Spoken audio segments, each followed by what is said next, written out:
We've enhanced the payment management capabilities for your services, helping you offer customers checkout flexibility while protecting your finances through accurate calculations and reporting.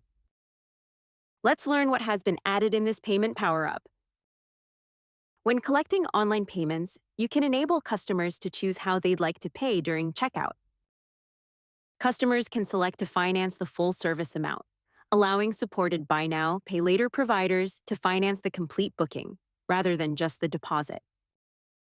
Percentage-based deposits are now calculated using the final payable amount after discounts are applied, ensuring customers are only charged a deposit on what they actually owe.